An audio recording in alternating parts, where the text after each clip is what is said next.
warahmatullahi wabarakatuh. Waalaikumsalam warahmatullahi wabarakatuh. Alhamdulillahirabbil alamin. Wassalatu wassalamu ala asrofil anbiya'i wal mursalin wa ala alihi wa sahbihi rasulillahi ajmain. Rabbi shrah li sadri wa yassir li amri wa hlul 'uqdatam min lisani yafqahu qawli. Baiklah, pada hari ini kita akan melanjutkan pembelajaran kita, yakni masuk ke dalam materi baru, yakni materi mengenai salat jenazah. Nah, untuk sebelum itu, untuk memenuhi kedisiplinan kalian semua, silakan sebelum pembelajaran dimulai kita berdoa bersama-sama. Silakan ketua kelas, siapkan. Siap gerak. Hormat gerak. Tegak gerak. Berdoa mulai. Bismillahirrahmanirrahim. Rabbi zidni ilman warzuqni fahman waj'alni minas sholihin. Amin. Nah, baiklah, semoga dengan doa yang telah kita bacakan bersama, mudah-mudahan pembelajaran hari ini akan cepat kalian tangkap dan mudah kalian mengerti. Amin, amin ya rabbal alamin. Nah, sebelum itu Bapak akan mengabsen kalian terlebih dahulu. Seperti biasa, jika hadir katakan hadir, jika ada temannya yang tidak hadir, silakan disebutkan keterangannya. Oke? Adinda, Alexa, Sakit, Pak. Amanda, Daniela Fairuz, Askia, Benny, Cika Fairunisa, Hadir, Pak. Deko Mandoza, Hadir Bapak. Bella Mardiana, Sakit, Pak. masih sakit, Gita Aulia, Hadir, Pak. Hani Marisa, Ilham, Hadir Pak. Indah Ayundani, Laila Rahmi, Maulidatul Husna. Izin, Pak. Izin kemana dia? Urusan keluarga. Boleh turun sini. Juga, Pak. Muhammad Farel, Muhammad Najat, Mutia Febrina, Muhammad Ridwan, Nadia Khairah, Hadir, Pak. Naisha Fris, Hadir, Pak. Naufal, Raihan Andriko, Revaldo, Revan Hanif, Revin Febri Ahmad, Salsadina, Sigit Setiawan, Sigit keterangannya, tidak sakit. Siva Fitri, Vina Dwi Lestari, Zikri Andika. Nah, ada beberapa teman kita yang sedang sakit, ada teman kita yang sedang berhalangan tidak dapat bersama kita dalam mempelajari bab hari ini mengenai sholat jenazah. Nah, mudah-mudahan teman-teman kita yang sedang sakit diberi kesembuhan dan cepat sembuh dan cepat dia bergabung kembali dengan kita semua. Amin, amin ya rabbal alamin. Nah, sebelumnya Bapak ingin bertanya dulu, bagaimana kabar kalian pada pagi hari ini? Sudah sarapan? Alhamdulillah, semoga karena kalian sudah sarapan semua, tidak ada yang mengganggu pembelajaran kita hari ini ya. Nah, pembelajaran kita hari ini itu mengenai tentang sholat jenazah. Nah, mengenai sholat jenazah itu sendiri itu berkaitan dengan materi kita sebelumnya tentang menghormati dan menyayangi orang tua dan guru. Kenapa berkaitan? Karena salah satu cara kita berbakti kepada orang tua yang sudah meninggal itu ialah dengan ikut serta dalam memandikan, mengkafani, menyolatkan hingga ke menguburkannya. Itu adalah beberapa kaitan dengan materi sebelumnya. Nah, pada materi ini kita akan mempelajari itu mulai dari bagaimana cara memandikan jenazah, syarat si jenazah itu apa saja, dan juga syarat untuk orang yang memandikannya.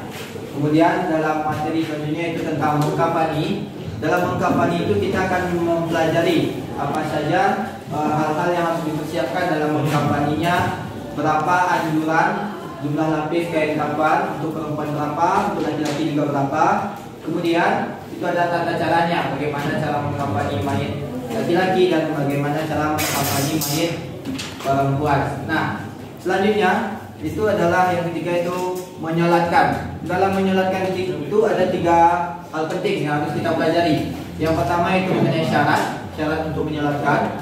Yang kedua ialah rukun sholatnya. Kemudian yang ketiga itu adalah bacaan dari takbir pertama, takbir kedua, ketiga hingga keempat. Nah, itu adalah hal yang akan kita pelajari bersama. Kemudian ada mungkin yang bertanya, kenapa kita harus mempelajari sholat jenazah? Apa manfaatnya untuk kita semua? Nah, itu adalah hal yang sangat bermanfaat. Kenapa demikian? Karena setiap yang bernyawa itu pasti akan mengalami yang namanya kematian. Itu dalam surat Al-Isra juga sudah dijelaskan. Nah, jadi kita tidak tahu kapan maut itu akan mendatangi kita, ataupun saudara kita, ataupun teman kita, ataupun kerabat kita. Nah, ketika kita sudah mulai bisa dalam memandikan, mengkafani, menyalakan hingga menguburkan, maka kita tidak perlu lagi cemas ataupun takut. Karena takut misalnya tidak ada orang yang bisa, misalnya kita bisa. Nah, di pelajaran kita hari ini kita akan mempelajari bagaimana cara memandikannya, bagaimana cara mengkafaninya, dan bagaimana cara menjalankan hingga menguburkannya. Nah, kemudian Bapak ingin memberikan gambaran umum, gambaran secara umum tentang materi kita pada hari ini. Nah, materi kita itu tentang pengurusan jenazah. Pengurusan jenazah ini dibagi atas 2. Yang pertama yang dianjurkan atau yang disunahkan, dan yang kedua ialah yang diwajibkan. Yang dianjurkan itu ada 2. Yang pertama itu kegiatan sebelum jenazah ini menjadi jenazah, atau biasa yang dibilang sebagai pra-jenazah atau calon jenazah. Kemudian yang sunnah satu lagi ialah kegiatan takziah ataupun menghibur keluarga si jenazah, keluarga si mayit, supaya tidak bersedih secara terus-menerus. Nah, itu adalah hal-hal yang dianjurkan. Kemudian hal yang wajib itu ada 4. Kewajiban seorang muslimin terhadap jenazah itu adalah 4. Yang pertama ialah memandikan jenazah. Kedua ialah mengkafani jenazah. Yang ketiga ialah menyolatkan jenazah, dan yang keempat ialah menguburkan jenazah. Nah, nanti kita akan mempelajari hal-hal yang berkaitan dengan 4 poin kewajiban kita tersebut secara mendalam, mulai dari syarat, rukun, anjuran, tata tertib, dan lain sebagainya macamnya. Nah, sampai di sini mungkin ada pertanyaan dari kalian. Jika tidak ada, kita akan masuk ke dalam kegiatan inti kita, yakni mempelajari dan menjelaskan mengenai materi sholat jenazah. Nah, dalam materi sholat jenazah ini ada yang pertama itu adalah kita akan membahas tujuan pembelajaran.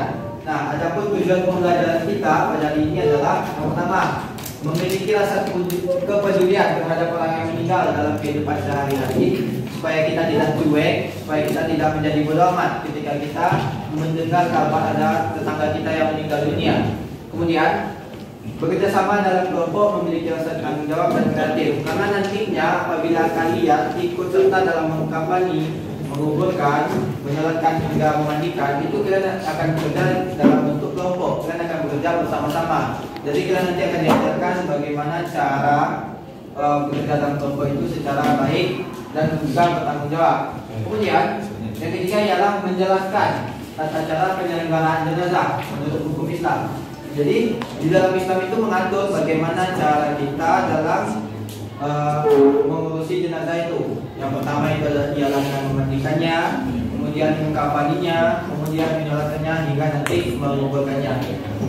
Kemudian kita akan masuk ke dalam poin keempat, yaitu menjelaskan tata cara bertakziah dan berziarah sesuai ajaran Islam. Jadi kita juga diajarkan nantinya, tapi yang ini kita akan mempelajarinya pada pertemuan berikutnya karena itu adalah hal yang dianjurkan. Nah, bagaimana cara bertakziah, bagaimana cara berziarah. Dan yang terakhir adalah itu sebagai tugas kalian dalam penilaian materi ini sebagai ujian praktik juga, itu adalah mempraktikkan penyelenggaraan jenazah, takziah hingga ziarah sesuai ajaran Islam. Nanti kita akan mempraktekkan bagaimana penyelenggaraan jenazah itu mulai dari memandikan, mengkafani, menyolatkan hingga menguburkan, dan juga tak lupa yaitu takziah dan ziarah. Nah, itulah adalah gambaran umum mengenai materi kita pada hari ini. Nah, kemudian langsung saja kita akan masuk ke pembelajaran kita pada hari ini. Yang pertama yaitu adalah mengenai alur pembelajaran. Nah, alur pembelajaran itu berkaitan dengan materi kita ialah tentang sholat jenazah atau pengurusan jenazah. Nah, alur pengurusan jenazah itu adalah yang pertama yaitu prajenazah. Dalam prajenazah ini ada yang membahas mengenai adab kita dan anjuran. Bagaimana ketika kita melihat seseorang itu sedang sakaratul maut, bagaimana cara adab kita dan bagaimana anjurannya. Anjurannya itu seperti mengaji, mendoakannya, kemudian bertahsin. Itu adalah beberapa anjuran dari prajenazah. Kemudian setelah seseorang itu menjadi jenazah, kita harus menutup matanya, melipat tangannya, kemudian memposisikannya lebih tinggi dan menjauhkannya dari binatang buas. Itu adalah hal-hal yang perlu disiapkan sebelum kita memandikan jenazah. Kemudian dalam memandikan jenazah ini ada syarat langkah-langkahnya. Itu adalah tahap kedua dari kita mengurusi jenazah. Syarat itu ada dua, syarat untuk jenazah dan syarat untuk orang yang memandikannya. Syarat untuk jenazah itu ada dua, yang pertama itu haruslah muslim, dan yang kedua harus ada anggota tubuhnya walaupun tidak lengkap. Dan kemudian yang kedua itu adalah syarat untuk orang yang memandikannya. Nah, kemudian setelah kita memandikan si jenazah sesuai dengan tata caranya, sesuai dengan langkah-langkah yang telah diajarkan oleh agama Islam, sesuai dengan anjuran, sesuai dengan aturan dan langkah-langkah yang telah diajarkan oleh agama Islam. Kemudian yang keempat itu adalah menyolatkan. Menyolatkan ini dalam beberapa dalil anjuran itu mengatakan bahwasanya kalau bisa 40 orang yang menyolatkannya. Tapi tidak ada minimal, karena hukum dari sholat jenazah itu adalah ataupun hukum dari pengurusan jenazah ini adalah fardhu kifayah. Yang mana apabila ada seseorang yang telah melaksanakannya, maka gugurlah kewajiban yang lainnya ataupun gugur kewajiban masyarakat dalam satu kampung tersebut. Nah, di dalam menyolatkan ini ada dua poin penting. Yang pertama itu adalah syaratnya, yang kemudian adalah hukumnya. Setelah itu, setelah kita menyolatkan jenazah, kita akan laksanakan yang namanya menguburkan jenazah. Bagaimana cara kita menurunkan jenazah dari tempat kita membawanya, dari tempat kita menyolatkannya itu kan dibawa sampai ke kuburan. Nah, bagaimana cara kita menurunkannya, bagaimana cara kita memposisikannya, dan bagaimana langkah-langkahnya yang diajarkan oleh agama Islam. Kemudian setelah kita menguburkan, itu kita akan yang namanya bertakziah. Biasa di Indonesia itu takziahnya ada 3 hari, hari pertama, hari kedua, dan hari ketiga. Dan cara-cara bertakziah setiap daerah itu berbeda. Kenapa berbeda? Karena ada campuran kebudayaan dan adat di sana. Nah, sampai di sini ada pertanyaan sebelum Bapak masuk ke materi yang lebih dalam lagi? Tidak? Nah, sebelumnya Bapak ingin bertanya dulu kepada kalian semua. Di sini adakah yang pernah ikut serta dalam memandikan jenazah? Sudah pernah atau belum? Mana soalnya? Jadi beberapa sudah, beberapa belum. Nah, kalau seandainya mengkafani sudah ada yang pernah? Belum. Nah, mungkin kedua ini yang biasanya ikut serta dalam memandikan dan mengkafani ini adalah kerabat terdekat ataupun saudara-saudaranya yang dekat sekali dengan si jenazah. Nah, tapi kalau dalam satu hari ini kemungkinan sudah banyak, yaitu apakah di sini sudah ada yang pernah dalam ikut proses menyolatkan jenazah? Nah, karena itu adalah hal yang umum, karena beberapa daerah itu menyolatkannya itu di masjid. Nah, itu biasanya setelah sholat fardu kemudian dilanjutkan dengan sholat jenazah. Jadi kemungkinan banyak yang telah pernah ikut lah gitu. Jadi untuk pembelajaran kita hari ini itu tidak susah karena dari kalian semua itu sudah pernah yang namanya ikut serta dalam sholat jenazah. Nah, langsung kita masuk ke dalam materi pertama, yaitu mengenai memandikan jenazah. Nah, dalam memandikan jenazah itu ada 3 poin penting seperti yang Bapak sampaikan. Yang seperti yang telah Bapak sampaikan tadi, yang pertama itu syarat dari jenazahnya, kemudian syarat dari memandikannya, orang yang memandikan lebih tepatnya, kemudian langkah-langkahnya. Nah, dari langkah-langkah ini ada hal yang sangat penting. Ada hal yang sangat penting dalam syaratnya orang yang memandikannya itu juga ada beberapa hal yang mungkin baru kalian dengarkan itu. Nah, hal yang baru kalian dengar itu adalah yang saya sampaikan, yakni jika jenazah itu laki-laki, maka yang harus memandikannya juga laki-laki atau pasangan ataupun mahramnya. Dan sebaliknya jika jenazah itu perempuan, yang harus memandikannya adalah orang perempuan juga. Nah, boleh pasangannya ataupun mahramnya. Nah, di sini Bapak ingin bertanya kepada kalian semua, kenapa yang harus memandikan jenazah itu adalah orang yang berjenis kelamin sama ataupun pasangannya dan mahramnya? Ada yang bisa menjelaskan kenapa? Silakan Amanda. Karena untuk menjaga aurat dan aib jenazah, Pak. Nah, bagus. Tepuk tangan untuk Amanda. Itu adalah alasan karena kita tidak tahu apa yang dialami oleh si mayit. Mungkin ada bekas luka, mungkin ada tanda lahir. Itu mungkin hal-hal yang tidak seharusnya diketahui oleh khalayak ramai. Maka dari itu yang diharuskan itu adalah saudaranya ataupun orang yang berjenis kelamin sama dan orang yang kita percaya supaya tidak menyebabkan aib si jenazah.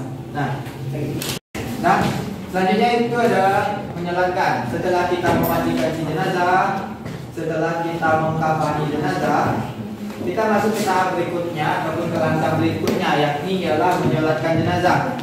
Menyolatkan jenazah itu ada 3 poin penting. Sebenarnya menyebut 2 poin penting, cuma di sini sedikit Bapak tekankan kepada poin yang ketiga.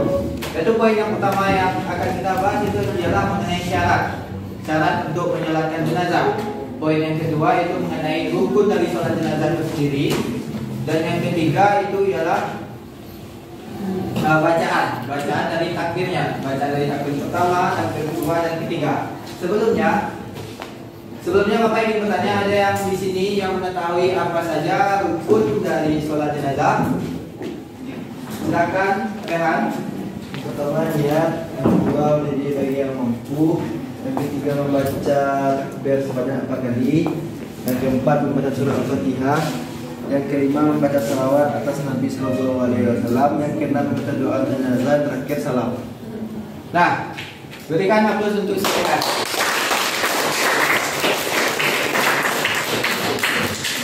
Nah, itu merupakan rukun dari sholat jenazah. Rukun dari sholat jenazah itu ada 7. Yang pertama niat. Niat itu ada 2. Kenapa ada 2? Karena niat sholat untuk jenazah perempuan dan untuk jenazah laki-laki itu berbeda. Jika untuk jenazah laki-laki, usolli ala hadzal mayyiti. Mayyiti untuk laki-laki, arba'ah takbirati fardu kifayati ma'muman lillahi ta'ala. Sedangkan untuk jenazah perempuan itu perbedaannya terletak di mayyitati. Nah, usolli ala hadzal mayyitati arba'ah takbirati fardu kifayati ma'muman lillahi ta'ala. Nah, itu adalah niat dari sholat jenazah. Kemudian rukun yang kedua ialah berdiri bagi yang mampu. Tidak diwajibkan seandainya kita mampu berdiri, kita harus berdiri. Jika kita tidak mampu berdiri, itu boleh duduk. Jika tidak bisa duduk, boleh tidur ataupun rebahan ataupun menentang. Itu adalah rukun. Kemudian bertakbir 4 kali. Bertakbir 4 kali ini adalah mengucapkan Allahu Akbar sebanyak 4 kali nanti, yang diselingi dengan bacaan-bacaan. Nah, bacaannya itu yang akan kita pelajari di bagian ketiganya nanti. Kemudian rukun yang keempat itu adalah membaca surat Al-Fatihah pada ataupun setelah mengangkat takbir yang pertama. Yang kelima membaca selawat Nabi setelah kita mengangkat takbir yang kedua, dan berdoa untuk jenazah setelah kita mengangkat takbir yang ketiga dan yang keempat. Yang terakhir adalah mengucapkan salam. Yang dianjurkan dalam agama Islam hanyalah mengucapkan salam ke arah kanan, ke arah kiri itu tidak dianjurkan. Nah, setelah kita mempelajari rukun dan syarat, kita akan mempelajari mengenai bacaan dari setelah 4 takbir atau selingan dari 4 takbir. Yang pertama yaitu kita membacakan surah Al-Fatihah, dan yang kedua itu kita membacakan shalawat atas Nabi, yang ketiga itu berdoa untuk jenazah, dan yang keempat juga berdoa untuk jenazah. Hanya saja doanya itu berbeda. Nah, kita akan masuk ke dalam doa setelah bacaan takbir yang ketiga. setelah kita membacakan takbir yang ketiga, maka takbir kita membacakan doa yang ini. Nah, doanya itu ku untuk laki-laki, ha untuk perempuan. Apabila jenazahnya itu laki-laki, Allahumma ighfir lahu warhamhu wa'afihi wa'fu anhu. Apabila jenazahnya itu perempuan, Allahumma ighfir laha warhamha wa'afihi wa'fu anha. Itu adalah perbedaannya. Perbedaannya terletak di hu dan ha-nya. Nah, ini adalah bacaan untuk takbir yang ketiga. Kemudian ini ada bacaan untuk takbir yang keempat. Takbir yang keempat, Allahumma la karimna ajrahu wa la taqtimna ba'dahu waghfir lana wa lahu. Untuk bacaan yang pendeknya sampai di sana. Sedangkan untuk bacaan yang panjangnya bisa kalian lihat di depan. Allahumma la karimna ajrahu wa la taqtimna ba'dahu waghfir lana wa lahu wa la ikhwanina alladziina sabaquna bil imani wa la taj'al fi qulubina ghillan lil ladzina amanu innaka ra'ufur rahim. Innaka ra'ufur rahim. Itu adalah bacaannya versi panjangnya. Nah, Bapak katakan itu sebagai ujian praktek nanti. Sebagai poin pentingnya ialah pelaksanaan sholat jenazah. Jadi silakan dihafal mulai dari niat untuk saudara, untuk kalian yang laki-laki sholatnya untuk jenazah laki-laki, untuk kalian yang perempuan itu sholatnya untuk jenazah yang perempuan. Nah, bacaan untuk doa jenazahnya itu silakan dihafal yang panjang, karena tuntutan kita sebagai siswa ialah menghafal yang lebih baik. Nah, lalu dalam soalnya, dalam kondisi setelah kita mempelajari materi dari kewajiban kita sebagai seorang muslim terhadap jenazah, nah untuk mengetes dan menilai bahwasannya kalian paham atau tidaknya, untuk menilai tingkat kemampuan kalian ataupun pretestnya, Bapak akan membagikan LKPC ataupun alat evaluasi. Nah, dalam alat evaluasi ini terdiri dari 15 soal objektif ataupun ABC, 5 soal isian singkat dan 5 soal esai. Nah, cara pengerjaannya seperti biasa. Apabila yang objektif ataupun ABC itu jawaban benar, silakan dilingkari, disilang ataupun diberi tanda. Kemudian untuk soal isian singkat, silakan diisi jawabannya dengan singkat. Sedangkan jawab soal esai itu silakan dijelaskan sejelas-jelasnya. Nah, nanti jika ada keraguan, silakan ditanyakan. Bapak akan bagikan LKPD-nya kepada kalian semua. Tolong tenang, oke?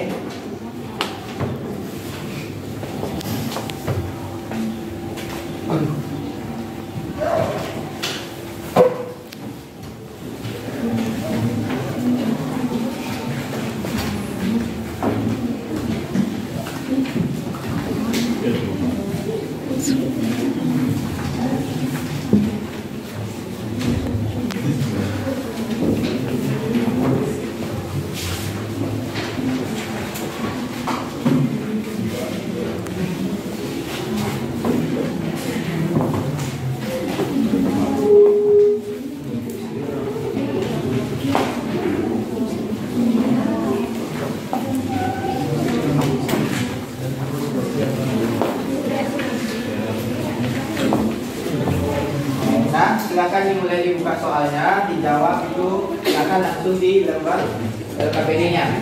Di lembar kerjanya silakan langsung dijawab. Jangan lupa ditulis nama, kelas dan tanggal sekarang. Nah, silakan dikerjakan. Jangan ada yang mencontek ataupun melihat HP. Tidak diperbolehkan. Silakan mengerjakan.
sudah, silakan dikumpulkan di depan. Silakan dikumpulkan di depan. Dekat bin. Silakan diletakkan orang di depan untuk Dekat bin. mengumpulkan. Dekat bin.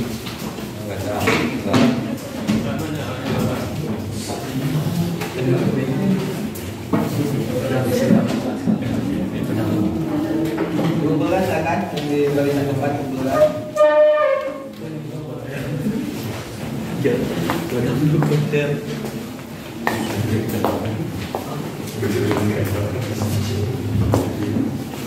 Nah, bagaimana soalnya, susah tidak? Tidak. Jadi kalau seandainya kalian menjawab tidak, ini nilainya tinggi-tinggi ya. Nah, sampai ada yang benar. Nah, kita akan masuk ke bagian penutup. Nah, kita akan menyimpulkan pembelajaran kita pada hari ini. Masih ingat pembelajaran kita tadi? Ya kan? Jangan sampai lupa, karena dalam pembelajaran LKPD nanti lupa materi yang dijelaskan di awal. Nah, siapa yang bisa di sini menyimpulkan pembelajaran pada hari ini? Yang bisa angkat tangannya? Silakan Cika. Kewajiban kita sebagai muslim dalam mengurus jenazah ada 4. 1. Memandikan jenazah, 2. Mengkafani, 3. menyolatkan, dan 4. mengumpulkan jenazah. Untuk memandikan jenazah harus diperhatikan syarat terhadap jenazah dan orang yang akan memandikan jenazah. Untuk mengkafani dianjurkan 3 lapis untuk laki-laki dan 5 untuk perempuan. Untuk menyolatkan harus memperhatikan syarat dan rukunnya, tak lupa bacaan setelah 4 akhir. Lalu untuk menguburkan jenazah terdapat 2 macam liang, yakni liang lahat dan liang syak. Namun yang biasa dipakai di negara kita ialah liang lahat. Beri aplaus untuk Cika.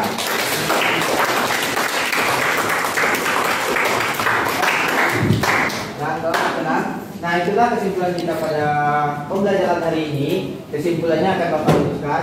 Yang pertama itu adalah anjuran. Anjuran kita dalam pengurusan jenazah itu ada 2. Yang pertama itu adalah kegiatan pra jenazah atau sebelum seseorang itu menjadi jenazah. Dan yang kedua ialah kegiatan setelah menguburkan, yakni takziah dan ziarah kubur. Kemudian ada 4 kewajiban kita sebagai seorang muslim terhadap jenazah. Yang pertama ialah memandikan jenazah, yang kedua mengkafani jenazah, yang ketiga itu menyolatkan jenazah, dan yang terakhir itu adalah menguburkan jenazah. Dalam memandikan jenazah, syarat untuk orang yang meninggal atau syarat untuk si jenazah itu ada 2. Yang pertama, ia haruslah seorang muslim ataupun haruslah beragama Islam. Tidak peduli mazhabnya apa, tidak peduli dia orang mana, tidak peduli dia suku rasnya apa. Yang penting dia beragama Islam, maka wajib kita sholatkan. Nah, yang kedua itu ada anggota tubuhnya. Kenapa demikian? Karena dalam beberapa kasus dapat kita temukan bahwasanya seseorang itu kehilangan tangannya, ataupun kehilangan sebelah matanya, ataupun ada dalam organ tubuhnya itu yang hilang. Nah, banyak yang mengatakan bahwasanya ketika organ tubuhnya itu tidak ditemukan, tidak boleh dimandikan ataupun disolatkan. Sedangkan agama kita mengatakan boleh asal ada. Bahkan ketika hanya sebelah tangan saja yang ketemu, itu wajib kita mandikan, sholatkan dan kafankan nantinya. Nah, di dalam mengkafani jenazah itu ada 2 macam. Yang pertama itu untuk jenazah laki-laki itu ada 3 lapis. 3 lapis itu terdiri dari kain penutup atau pembungkus, satu lagi itu kain basah, yang terakhir itu adalah cawan. Sedangkan untuk perempuan itu ada 5 lapis. 5 lapis itu terdiri dari 1 kain pembungkus, 1 kain basahan, 1 izar, 1 khimar, dan 1 lagi hijab. Itu adalah bagian apa saja 5 ataupun 3 dari kain kafan tersebut. Nah, untuk tali pengikat kain kafan itu berasal dari kain kafannya tersebut yang digunting, kemudian dibentuk menyerupai tali. Setelah itu diikat di sebelah kiri kursi mayat supaya mempermudah ketika pelepasan ikatan nantinya ketika di dalam kubur. Kemudian untuk jumlah ikatan itu haruslah ganjil, boleh 3, 5 ataupun 7. Nah, untuk menyolatkan, syarat untuk sholat jenazah itu ada 3, yaitu yang pertama syaratnya itu sama seperti sholat yang biasa, harus suci dari najis, hadas, dosa berwudu dan lain sebagainya macamnya. Kemudian syarat yang kedua itu adalah sudah dimandikan dan dikafani. Yang syarat yang ketiga itu harus diposisikan di posisi kiblat di depan orang yang akan menjalankannya. Kemudian ada rukun dari sholat jenazah. Rukun dari sholat jenazah itu ada 7. Yang pertama itu niat, yang kedua itu berdiri bagi yang mampu, yang ketiga membaca 4 takbir, yang keempat itu membaca Al-Fatihah setelah takbir pertama, yang kelima itu membaca sholawat Nabi setelah takbir yang kedua, yang keenam itu membaca doa untuk jenazah setelah takbir ketiga dan keempat, dan yang ketujuh ataupun yang terakhir ialah mengucapkan salam. Nah, untuk menguburkan, kata cara menguburkan itu adalah berperilaku lembut terhadap si jenazah, tidak buru-buru dan tidak kasar-kasar. Harus lembut-lembut, mulai dari penurunan jenazah ke dalam liang, kemudian untuk posisi jenazah di dalam liang itu harus lembut, kemudian pelepasan talinya lembut dan tidak boleh terburu-buru. Kemudian liang itu dibagi atas 2, ada liang lahat dan ada liang syaf. Yang biasa dipakai di Indonesia adalah liang lahat karena bentuk tanah ataupun tekstur tanah yang ada di Indonesia itu terbilang padat. Karena untuk liang syaf itu biasa dipakai apabila tekstur tanahnya itu gembur ataupun berpasir, yang ditakutkan itu terjadinya longsor ataupun runtuh ketika kita menguburkannya. Nah, mungkin itu saja. Selanjutnya silakan diingat, Bapak akan memberikan tugas untuk kalian. Itu tugas yang pertama ialah kalian harus mengerjakan resume ataupun membuat resume mengenai materi kita pada hari ini. Kemudian kalian juga harus memahami materi kita pada pertemuan selanjutnya. Pada pertemuan selanjutnya kita akan mempelajari yang namanya tentang anjuran terhadap jenazah, mulai dari kegiatan sebelum seseorang itu menjadi jenazah ataupun nanti takziah dan ziarah kubur. Bapak harapkan kalian telah mempelajarinya di rumah supaya nanti proses pembelajaran kita tidak kaku dan monoton. Kemudian untuk tugas itu adalah nanti tugasnya itu ada dibagi menjadi 3 macam. Ada tugas praktek, ada tugas pengetahuan dan keterampilan, dan tugas catatan. Nah, tugas pengetahuan dan keterampilan ini nanti kalian akan dituntut untuk bisa menghafal ayat ataupun dalil yang berkaitan dengan materi sholat jenazah. Kemudian ada tugas resume, dan tadi sudah mengerjakan latihan juga. Dan yang terakhir itu adalah ujian praktek, yang mana kalian akan mempraktekkan sholat jenazah, mempraktekkan memandikan jenazah, mempraktekkan mengkafani, dan hingga nanti yang terakhir menguburkan. Nah, mungkin itu saja untuk pembelajaran kita hari ini. Semoga apa yang kita pelajari hari ini itu menjadi ilmu buat kita dan mudah kita pahami bersama. Amin, amin ya rabbal alamin. Nah, sebagai akhir kata dari Bapak sebelum Bapak menutup pembelajaran, jangan lupa belajar di rumah, karena belajar itu tidak hanya harus di sekolah. Jangan lupakan PR dan tugas yang diberikan oleh guru, jangan sampai menumpuk tugas. Nah, silakan kedua kelas disiapkan. Siap gerak. Hormat gerak. Tegak gerak. Bersyukur.